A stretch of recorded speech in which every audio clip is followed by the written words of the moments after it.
Hello, and welcome to Beauty in the Biz, where we talk about the business and marketing side of plastic surgery. I'm your host, Catherine Maley, author of Your Aesthetic Practice, What Your Patients Are Saying, as well as consultant to plastic surgeons to get them more patients and more profits.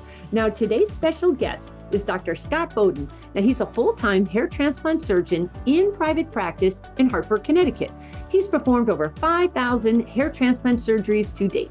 Now, Dr. Boden is a certified diplomat of the American Board of Hair Restoration Surgery, as well as past president of that same organization.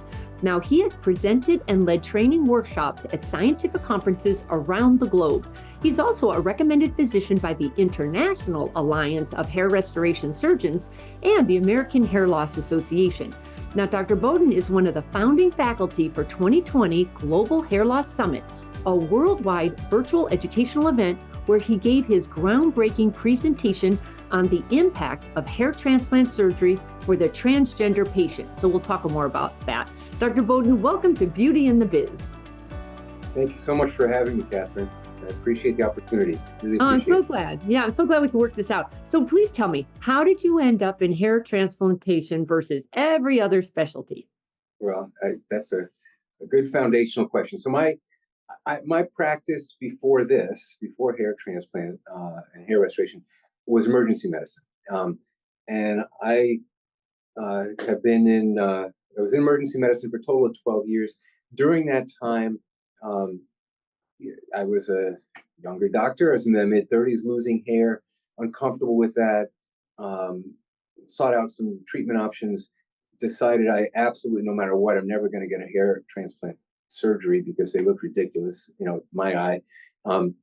And I went to a conference, and I went to another conference, and I met a few doctors, and I realized this is now kind of late 90s, that this was an evolving specialty. I was interested in it, came at it first as a potential patient, but then realized, this is really fascinating for me insofar as an opportunity to treat patients one-on-one, get to know them, engage in a successful way. It's personally gratifying. Treat interesting medical problems, because hair loss can be addressed medically, and provide a surgical service, learn how to integrate the art and the science with the technical skills of a surgeon. So that's kind of how I got interested in it originally. I applied for a competitive fellowship. At the time, there were just a couple of accredited training programs in this subspecialty, and I did that for a year. Dropped from my emergency practice to hair fellowship, and then started up doing hair transplant over 20 years ago. Started with the national group and used to travel quite a bit, but mostly based in New England. I went out on my own over 15 years ago. A little nerve-wracking time, 2008, 2009. There was, the world was in some kind of economic tumult, and haven't looked back. It's been very What's rewarding. so funny? In San Francisco, there was, I think it was Dr. Boswell. There was this Bosley, huge, yeah. what's his name? Bosley. Bosley. And And it was he one did of the commercials. pioneers. Yeah, he did commercials. He had franchises. He had offices everywhere. And I actually met with him. I was a consultant, and I met with him, and he had this huge map on his wall. He was really an interesting guy, thinking very big. And I remember his commercials were, "I'm not just the doctor, I'm the patient as well." And I thought, isn't that the truth? Don't you want to go to somebody who's actually been on the journey and they know exactly how you feel? I didn't realize you had done it yourself. That is a big, this is largely hair transplanted, and I like to tell patients, I was the architect, but not the builder. I obviously worked with a close colleague, and but the design is important, and I think this, there's a sense of again, medical knowledge, surgical expertise, and aesthetic vision, and really making, kind of thinking in not. I had a patient say, when you plan hair transplant, you're not just thinking in 3 dimensions, you're thinking 4 dimensions. And I was like, huh? And he said, well, you angle the hair length, width, depth, but also you're projecting over time. And I love that, because I tell patients that exact thing. I say, you're 20, we're thinking 50, 60 years down the line. You're 40, we're thinking 50, 60 years ago. We want to plan long-term and integrate the transplant in a successful way so that it looks natural over time. it's important to do everything you can to maintain your hair so there's no, so you can reduce and diminish ongoing loss. But planning so that this will look natural even in the face of ongoing hair loss and aging is key. They have come a really long way with this because Absolutely. I mean, everyone remembers the toupees and the silly plugs, and Yep. it is remarkable. I Yeah. had no idea you were a patient. Yeah. Good Yeah. job. No, that's the idea, right? And if I'm in a room with a patient a foot away and they say, do you think you might ever get a transplant? You're getting a little thinning back there. I love that question. This is a middle-aged guy who's got a little thinning, and this is extensively transplanted, and otherwise I'd be pre-bald. So that's the plan, you know. Nice. So Out yeah. of curiosity, do you just get it done once, or what? Or 20 years later, do you need to do it again, or how does Well, that? I think probably 30 to 40% of our patients will do more than one procedure.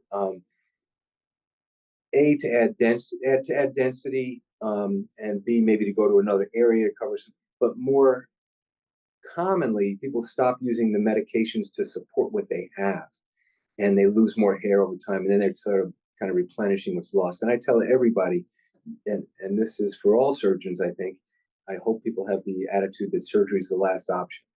I tell that I'm very transparent. I say surgery may be the right option for you. It certainly is not the only option, and we want to explore what we can medically to support what you have. And if transplant is used as an adjunct to enhance what you have, by all means, let's do that. But that's not the go-to. There are exceptions, right? Someone has a scar or has there's some injury or burns, then transplant's the only way to solve that. But for the most part, men and women that come in, we think of transplant as something in addition to medicine, not instead of medicine. So, do you think a lot of people can just live off of the PRP, or? Okay, so PRP is one of the adjuncts. When you Mhm. say can live off the PRP, I mean the standard combination is minoxidil and finasteride. That's what the FDA has approved. Now both finasteride and minoxidil, typically it's been minoxidil over the counter topical and finasteride oral. We flip that a lot because men are afraid of side effect with finasteride, even though it's a low percentage of temporary side effects. Nonetheless, I use a lot of topical finasteride. For patients that don't like putting stuff in their hair, we use a lot of oral minoxidil. So we kind of customize. We use a higher concentration compounded product. PRP is one of the adjunctive medical therapies, so we definitely use PRP. Low-level laser can be beneficial. Nutrition, adequate supplementation, adequate diet is important. And is that part of like a profit center for you? Is it kind of like surgery, supplements, Yeah, I mean, non-surgical? it's a good question. I think we talked a little bit before we started recording this, that this is a pretty small. This is not a world dominating center. This is not Dr. Bosley's uh, hair transplant franchise in every city. I focus really deliberately and carefully on each patient for what's best for them. So from a business perspective, we make money on hair transplantation. From a help the patient out, I'm going to support you with the medical therapy. We don't make any money on that. PRP is a small percent of what we it's not a profit center that keeps the lights on, but it does keep us going and pays my staff salary, stuff like that. So from a business perspective, I probably don't mark things up as much as many people do. Like if I were a med spa doctor trying to sell different products and not offering a main profitable procedure, we would think about doing things a little differently. Is that kind of maybe a little counterintuitive for you? Because I'm not sure, but it's kind of what we do. You know what? Honestly, there's no one answer. It's just what's right for you and what you're Yeah, comfortable with, and you're happy with your patients. You're happy having a smaller operation. Nothing wrong with that. I cannot yeah, tell you how many surgeons who have grown big have said to me, frankly, if I could do this over again, I probably wouldn't. I probably would have just stuck with what I was doing at the beginning, because when you get bigger, it gets complicated. yeah, A lot of variables get involved, and you have a lot more sleepless nights. So who's yeah. to say? I mean, listen, it's. I've got 10 staff. I mean, I have technicians. I have a PA. I have administrative staff. So yeah, it's not just me taking my own blood pressures and doing my own stuff. So obviously there's an involved thing, and I'm open to adding a physician associate. I certainly am at a stage where I think that would be welcome. I think a patient said something which I really value. He said, he just said it yesterday. He said, you really love your craft. Mm. And I thought that was, I said, that's beautiful. I love that. Like, you're right. You said, you love what you do. It's obvious. And you take a lot of care and you really care about your patients and you care about what you do and you want to do the best you possibly can. And that comes across. And so if there's advice to other physicians, find something you love. I guess that could be advice to anybody. Find something you love. And if you love your craft, doesn't matter what it is, people find you, And what's amazing is when they feel that, Yeah. You. Right. Yeah. And I think there's something else about, if patients know you love what you do and it's valuable, it's not just, you're not punching the clock, you're not just trying to, I tell a lot of people that, this isn't, obviously there's the financial transactions that occur every day, but, it sounds disingenuous to say it, but it's not about the money. You have to do the right thing. And if you do the right thing and you make some money, that's great, but that's not the primary thing, So we have to talk about you going into private practice. What was that journey from? Because that's always the big jump. How did you do it? And what was your thought process? Okay, so you start lean. I was employed as a physician traveling around, and economy started tanking. The offices started being shuttered in various parts of the country, and it was kind of I couldn't really dip my toes in. I had to kind of dive in. So that was a little nerve-wracking. And at that point, I had given up my emergency medicine practice. So I rented office space. I contacted someone who could help me run a website and an 800 number that rolled over to my cell phone. And I rented office space where I did consultations in a colleague of mine, ENT's office. And I hired per diem technicians. I knew how to do it. It was nervy and scary. And but I think there's a lot of, there aren't that many, there are risks to it.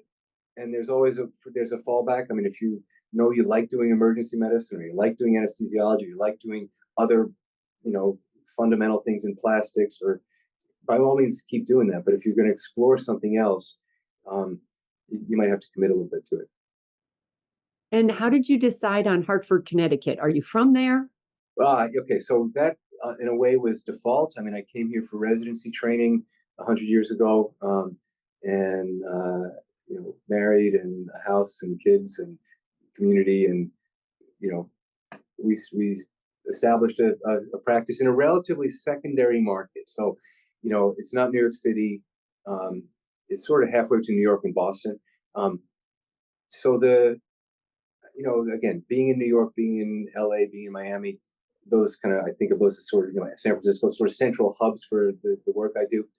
I think that would be I think could make a good living there too. But what I do, I have patients from all over. It's interesting. It's the catchment area. I spoke to a business advisor. He said, if you want to provide Botox, Xeomin, Dysport, whatever, which I do, and that's a fraction of what, fillers and some skincare stuff, I do that, but that's 2 to 4% of my practice. He said, if someone goes online and hits, where's Botox near me, within a 25-mile radius, there are 50 providers, and they're looking for the best deal. And it's hard to build that business because people are doing the, buy one, get one on Tuesday kind of deal. And that's not what you want to do. He said, if you have a great reputation as a hair doctor and you're a specialist and you're the, one of the top guys in New England, I don't need to self-aggrandize. I'm one of the guys. I'm one of the good guys. Okay. One of the good guys in the country. People find you. And so that was reassuring. He said, you could be in Hartford. You'll be, you'll probably see less patients in Hartford than in New York. But you'll be plenty, you can make it work. And it took some time to build, and it's taken a long time to build. But the catchment area for what I do is not just central Connecticut, whereas if I were doing a small, med spa, it would be that area. So we see patients, a majority of our patients are from New England, but we have patients from actually travel California and Florida and Texas and New York and Illinois. some international. I mean, it's really, but it's very gratifying. And, the internet has made the world a smaller place. And so we do initial consultations, um, telemedicine, and people, I tell everybody, listen, do your due diligence. Between San Francisco and Hartford, you'll find other doctors that are very good. So contact them. Go with what you feel comfortable with, and um, there are other doctors with integrity and good skills, and see what you feel is right. And so that seems to help. Do you often lose to the big city guys, or is there enough to live on in the suburbs, I guess? Yeah, I think there's enough to live on. I mean, I can say a couple things like there. I mean, to be sort of glib, I mean, there are plenty of bald guys and women with thinning hair. Plenty of these people to go around. Yeah. My practice is essentially I see one patient a day, one surgical patient a day, and other stuff, medical follow-ups and consultations. But occasionally two. I have worked in centers where I've done 3 or more surgeries per day, and the patients got good results. And I wasn't worse then. And there are good doctors that are probably running these centers where they're doing a lot of patients a day. It's just not my style. I'm making I'm very comfortable with what we're seeing a patient, and that patient knows they get full attention. And if it's 2 patients a day, each person knows it's full attention. It's very devoted to their success. I want to take a pause, just back up for a second. One thing that I should say, in terms of marketing, you didn't exactly ask about that yet, but you asked about sort of competition. Third-party endorsements mean a lot, and that probably better than I, being in the internet sphere where you work. So doing good work and having integrity and being ethical and being out there is important. So I've lectured at conferences, I've led workshops, I've written a couple of book chapters and a couple of papers. I don't have a resume of 400 articles, but I've contributed some. And that gets recognized, and that gets mentioned in other centers. Like there's a British kind of the equivalent of GQ for Americans. It's called Ape to Gentleman. And so I'm mentioned in one of their articles about one of the top hair transplant doctors. And I was curious, how'd you get my name? He said, well, I saw you at the conference in Manchester, England, and I read up on your stuff and I interviewed some. Oh, interesting. So the American Hair Loss Association, how'd you find me? Well, so they're getting the endorsements from, it's different if I put, Google AdWords and I pay for that, and, I paid for that, right? It's different if somebody else says, this is one of the guys to see. He's one of the good guys. So there's value to that. And, not everything is, deliberately business directed. It's more being a contributor to the scientific field. And then people find that and recognize that. I'm a huge proponent of podium time, Yeah. It just gives you so much credibility and so much play. And a lot of them have PR groups that can help spread the word. So I highly recommend it if the opportunity arises. So you mentioned you have 10 staff, and usually we talk about staff because that's typically one of the biggest challenges you have. Any tips on hiring, firing, training, motivating? Okay, so I hate firing people. So I try to hire good people and keep them. And yeah, so you treat your staff well. You sort of set a tone where the patient is the most important person, and everybody should recognize that and treat. I mean, it sounds kind of basic, like sounds like really fundamental, but customer service is paramount. Um, Whether you're going across the street to the deli, or whether you're spending $10,000 on a facial procedure or something, like you need to know you're special. You need to be treated right, and the guy or the gal behind the counter is just kind of dialing it in. That person is not going to stay here at my office, because that's not what the patients come to expect. So treating each patient, I mean, this by the work you do. You treat each client as though they're unique and special, and they are. Take good care of your staff, reward them. One point there was sort of a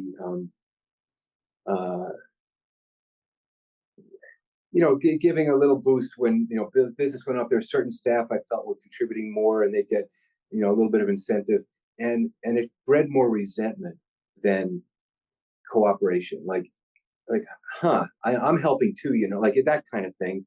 And I couldn't. So people have different roles. There are clinical staff and administrative staff, and so I just basically said everyone's going to get a salary raise, and I really appreciate everyone's commitment, because it just didn't feel right when there were differential incentivized people. I don't have a salesperson who's just there who's sales driven, which I think is also different from some models. I know it's different from some models. Wait, you don't have somebody closing?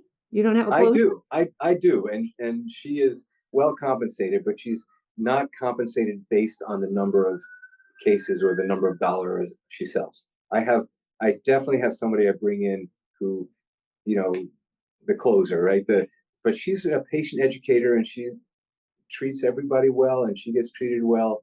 And when she was getting an incentive that other people weren't, like the person at the front desk who answers the phone felt they were also contributing, and they were.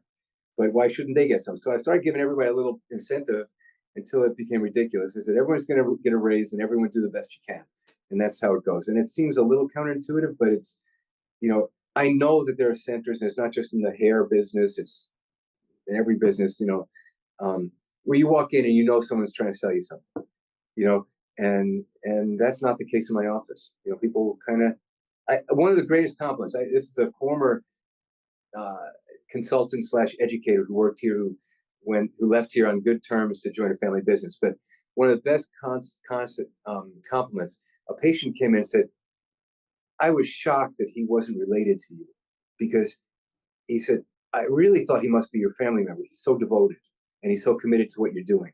And I thought, that's awesome. Like, that's how it should be, So I'm surprised you were able to take away incentives, because once you give them, it's hard to take them back. I didn't take them back. I just raised everybody up and said, we're not doing it anymore. Okay. So it was a little bit of like, I'm going to bite the bullet on this, but I'm not going to diminish. I mean, yeah, it was the right thing to do. It was a little tricky, but I said, this is, we're going to go with your highest average, and that's what the salary is going to be. And everybody's going to do a great job. Yeah. Does that make sense?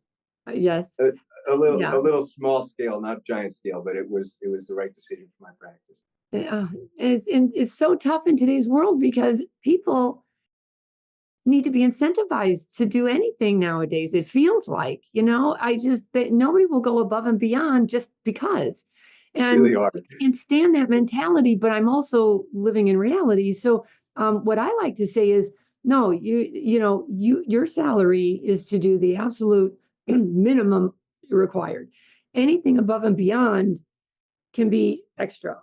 And then, you're paid on productivity, because a lot, these are big ticket items for you. These, on average order size for hair transplant, I mean, what is it, 15, 20K or something? Or no, probably in your neck of the woods, maybe that. Probably here it's lower. Depend on there are a couple different approaches to hair transplant, but okay, probably I'm going to give you a range between 5 and 20,000, and it depends on a lot of factors: the number of hairs required, number of follicles required, area transplant. But yeah, it's a big ticket item for most but people. it's a sales position, I mean, that person has to go the extra mile. They have to ask the extra question. They have to give that extra nudge. Especially men are funny. I'll just say men. Just as a patient, as a vanity patient. First of all, they want to get in and out with a lot of not talking, not a lot of fanfare. They just, they'd rather be anywhere else but there. But then when they're ready, what do you feel the difference between a man and a woman play? So men are very uncomfortable with the word vanity and what that implies. And so I sort of turn that around and say, think of replacing something that's lost, restoring you. I mean, a common denominator in my practice, and this may stand for all plastic and reconstructive surgeons, people that, as the patients get older, not necessarily treating a 18-year-old burn patient, but a cosmetic patient coming in for an elective aesthetic procedure.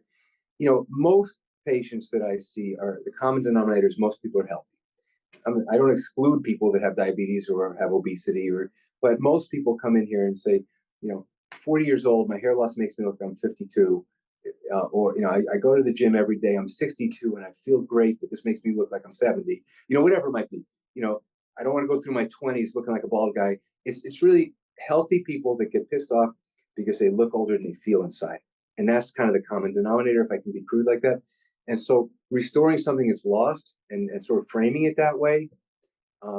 I had a patient's wife in the consultation with me and him, and he sort of, like you said, he's like, arms are folded, and clearly I am out of here as soon as I possibly can. How much is it?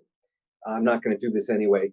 And she said, and I sat back, and she said, he was an active guy. He was in an over 40 hockey league here in the Northeast. Thursday night, he would get playing hockey. And he said, what would happen if you got your two front teeth knocked out next Thursday when you're playing? Good analogy. And he said, what do you mean? He said, and I love it. I watched this. I was like, what's happening here? And she said, because she was really supportive in getting the hair transplant. And she said, you don't need your teeth to chew. You can still smile. He said, are you kidding? I get my teeth fixed. He said, well, why? Because I'm not a guy who's missing his front teeth. He said, right. So you would do that, and you pay a dentist $8,000 to replace your two front teeth because you want to replace what's lost. You're not looking to look like somebody different. You're not pulling up a celebrity photo. You're not looking like you want to be 18. You want to look like yourself and feel confident. And the whole air in the room got lighter.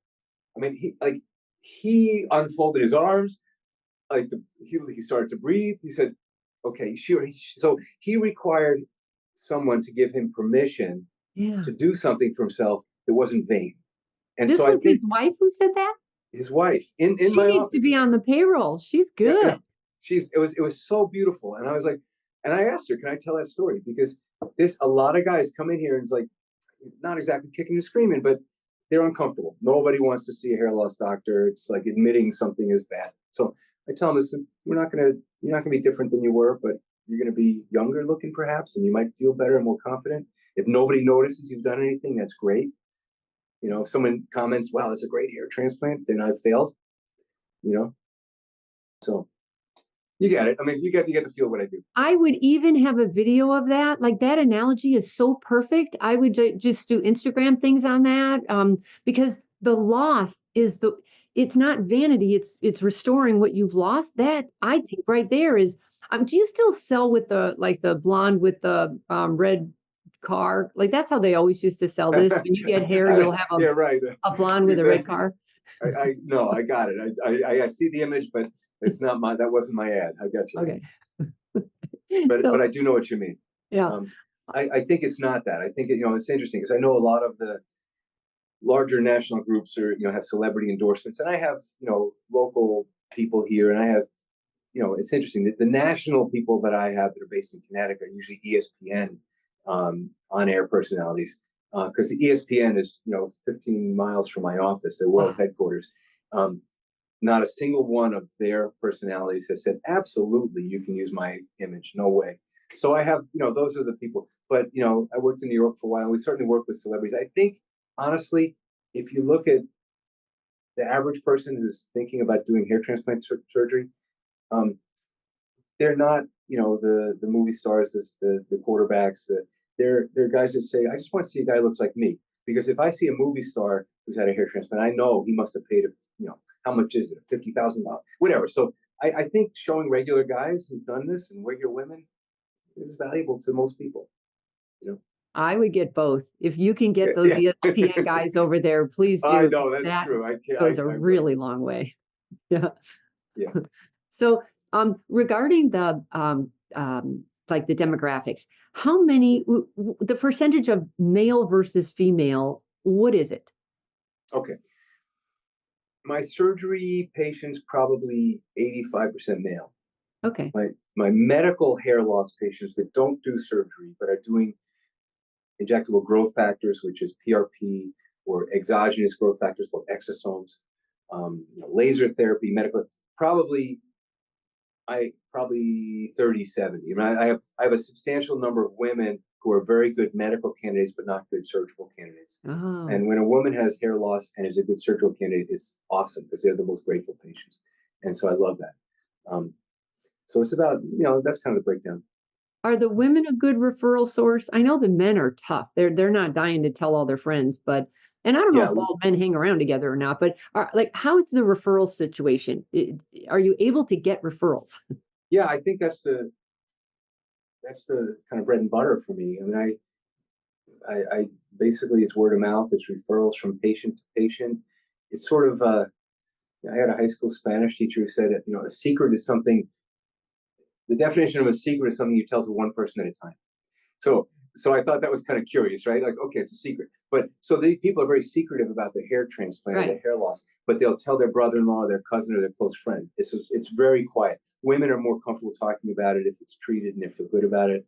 I get a lot of referrals from dermatologists and plastic surgeons and ENTs, and because I have a communication with a lot of other doctors, but my focus really is narrow to kind of narrow but deep in what I do. And Nice. I'm not doing, I think, I think there are great plastic surgeons out there that are also doing hair transplant, but there are a number of plastic surgeons, ENTs that say, well, I'm just going to add this as an income stream.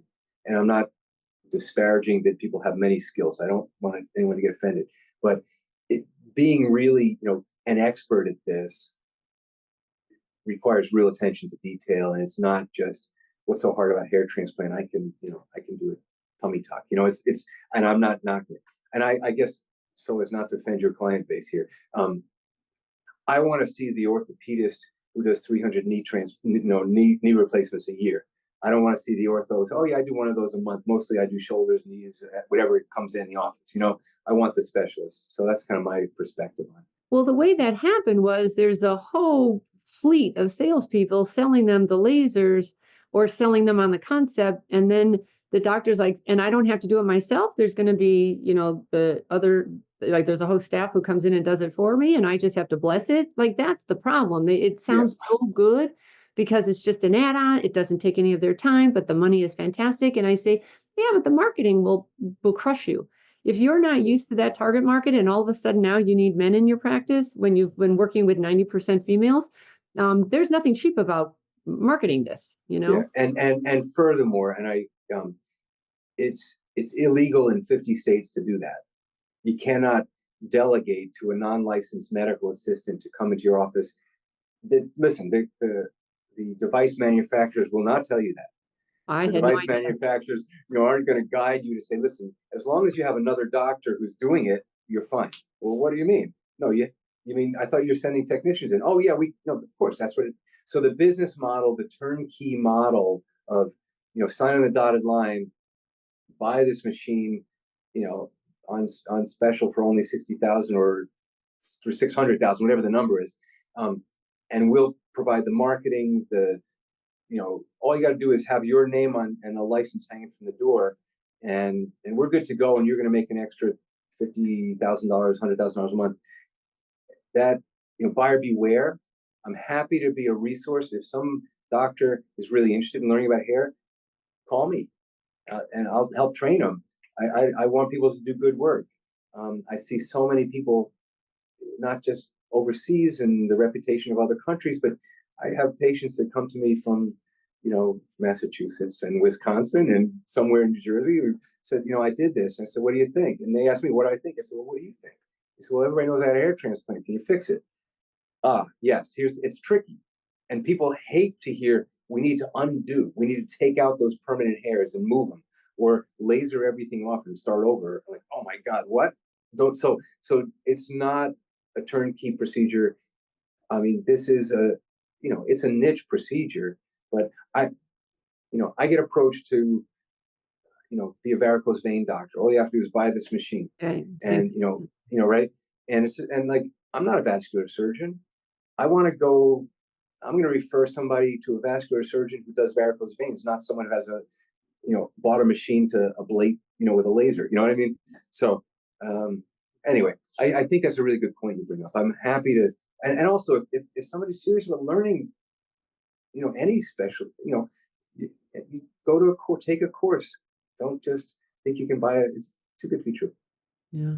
Well, it's more technique specific than you think or than the consumer thinks. That's why it's so much consumer education. They have to know. They don't even know what they're looking at when they meet you. They like, oh, you seem like a nice guy, but have you ever done this before? How are your results 10 years later? How are your results actually 10 days later? All of that is education. By the way, regarding marketing, you said you have a pretty good word of mouth, which I was surprised at. I always thought this was a one and done and men wouldn't say a word. So you don't have a reoccurring, list there. But do you use how big of a deal is your SEO and your pay per click? Yeah. So for most, I would say the first 5 years was a lot of, a lot, not, depending on who you ask, a lot is a lot, spending a couple $1,000s a month on Google. And then I went about 15 years with no Google AdWords at all because I was fine. And then Google keeps changing their algorithms because they're smart and they're making a lot of money. And if you're the number one in organic, but you're like the 16th listing because you got to sort of pay up again. So we recently kicked that in, but I don't spend a lot of money on AdWords. Most of it's organic. Real Self has been moderate. I don't know. You're not. It's been good, but not great. How about social media? I'm so weak on that. I need your help with this. I mean, I had a guy doing Instagram. I stopped doing it. I post every now and then to Facebook. I am not aggressively. I mean, I'm pretty busy. I could, I don't think we should just turn off the faucet tomorrow. I don't think, but I should be doing more. And if somebody says, I got an idea, let's do this, I'm open to suggestions. The in-house person who was doing it wasn't really working for me. But good thought. Yeah. Let's talk about the transgender group Good. because that is huge out here anyway in San Francisco, Yeah. of course. Yeah. But in Connecticut, you have quite a little following there, don't you? Yeah, I really am glad you brought that up, Catherine. Thank you. Mm-hmm. So, trans women who began their journey as men who have male pattern hair loss and are now living as their gender is they need to confirm their gender. I mean, outwardly. In other words, you can wear a wig and have a female hairline. Most patients don't like that. So men with hair loss that become women with hair loss need to treat it. And those are some of my most gratifying patients for me to work with because it can be transformative for them. And they're also grateful patients and they will tell their friends. And I do have people travel far and wide for that. So I've had trans women with male pattern hair loss that we correct and create a softer feminized hairline. I've had trans men who we want to do beard and facial hair transplant on that, testosterone doesn't bring it all back when you start your hormone replacement therapy. So being open-minded, being compassionate, I learn from my patients. And yeah, I will tell you, kind of stumbled along and I still stumble along with, pronouns and sometimes a struggle. And, but I'm also tuned into, these are individuals that are suffering and you could help alleviate their pain. And they come back and crying tears of joy. And by the way, telling a half a dozen of their friends to travel to Connecticut. I mean, it means a lot. It really is a good thing to do.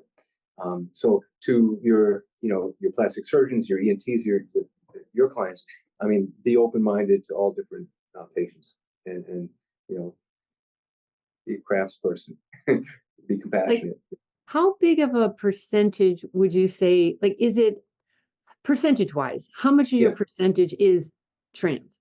Your business? In past years, maybe up to 10%. Okay. And is it growing?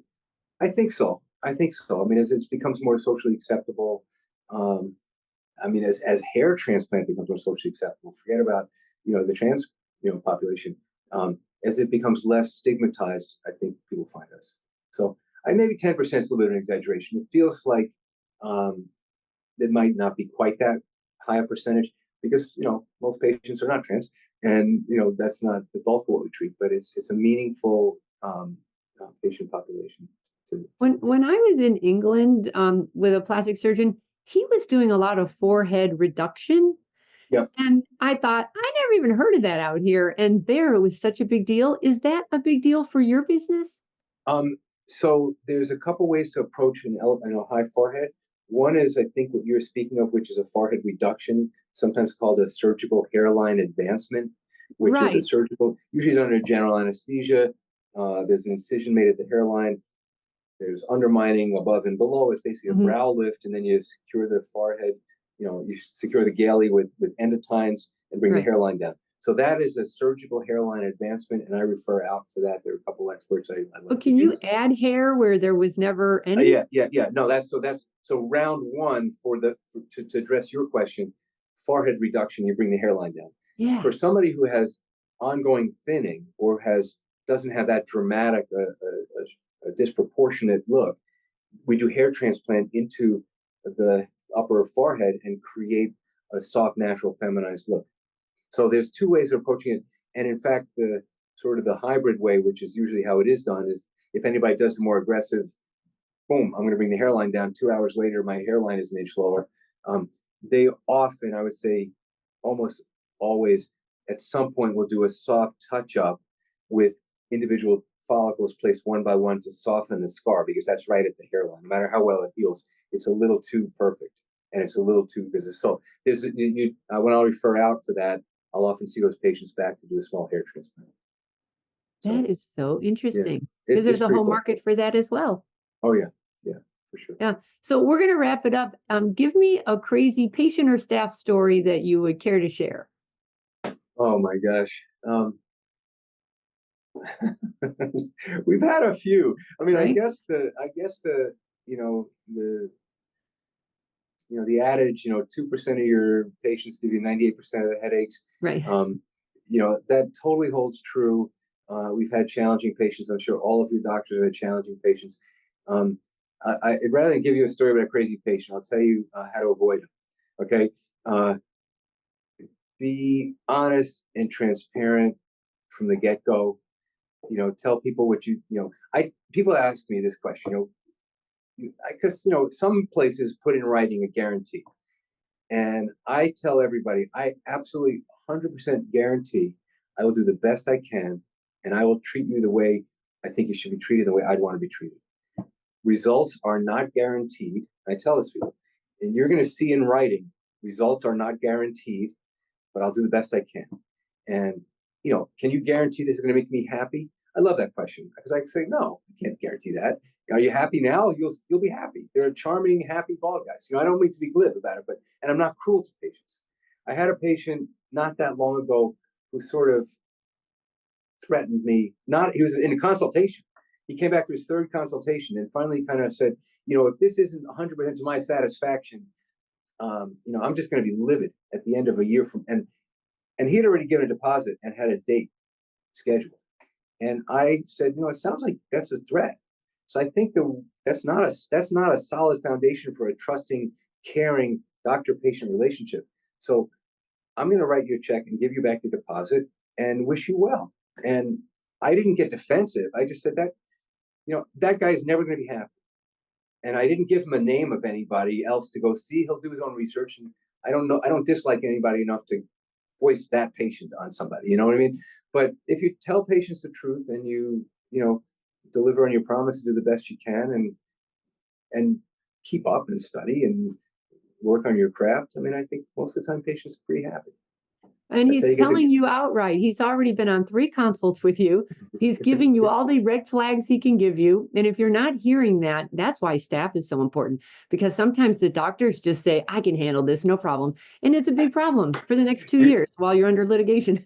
So, you absolutely know your client base, because there are yeah. a lot of doctors who say, I can, I know he couldn't, but I can.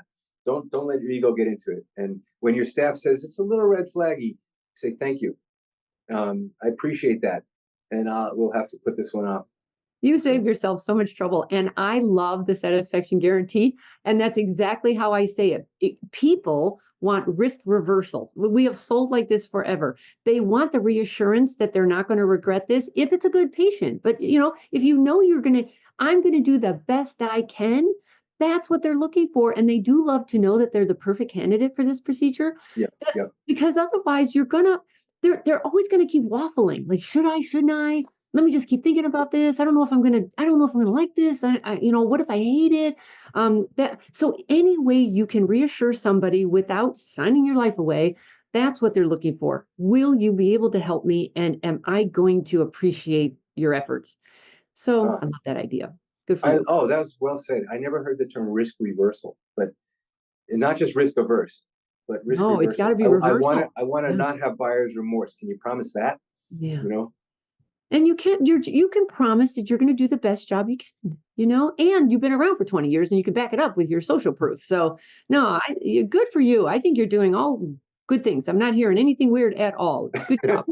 So, all right. I really So appreciate the opportunity to speak with you, Catherine. Thank you so much. absolutely. And if anybody wanted to get a hold of you, I believe Yep. your website is hairtransplantct.com or Connecticut.com. Yep. Yeah, Exactly. Hairtransplantct.com, and contact me that way. I'm happy to speak with anyone. If you want to learn more about hair transplant, let me be a resource for you. All right. Thank you so much. Really appreciate it. And that's going to wrap it up for us today, everybody. If you appreciated this, please give us a good review for Beauty in the Biz. And then if you've got any feedback or questions for me, please leave them on my website at catherinemaley.com, or you can certainly DM me on Instagram at CatherineMaleyMBA. Thanks so much, and we'll talk again soon. The fastest way to success is to model other successful surgeons who have what you want. But you can only see their results, not the path they took to get there.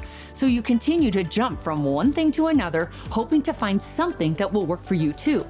But it rarely does. So try this shortcut instead. It's guaranteed to move you forward.